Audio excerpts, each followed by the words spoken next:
नमस्कार, म रारा सैजु। काँचो केराको पालपाली चुकौनी कसरी बनाउँछ म पालपाली बुहारी म देखाउँदैछु, अन्तिमसम्म हेर्नुहोला।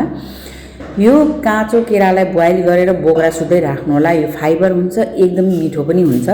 यसमा सर्सो राख्नुहोला, नुन र खोर्सानीको धुलो राखेर यसलाई चाहिँ हातले मोल्नु होला, किनभने नुन पस्छ।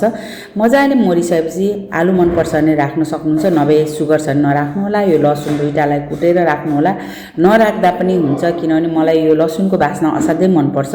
चुकौनीमा लसुन काँचो एकदमै बास्ना मिठो हुन्छ। र दही राखेर यसलाई मजाले चलाउनु होला। यसलाई दही राखेर चलाइसकेपछि तपाईले तोरीको तेलमा मेथी पड्काउनु होला। यता बेसार र हरियो खोर्सानी पनि राख्दा एकदम मिठो हुन्छ र यसमाथि झान्नु होला, बेसार गन्ध आउँदैन।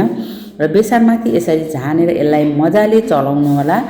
यो चुकौनी सुगर जो हुनुहुन्छ उहाँहरूलाई काँचो केराको चुकौनी खाँदा एकदमै मिठो हुन्छ। आलु मनपर्छ भने चाहिँ सुगर नभएको राखेर खान सक्नुहुन्छ। धनिया पनि अप्सन हो, राख्न सक्नुहुन्छ। मलाई मनपर्ने भएर धनिया पनि राख्दैछु।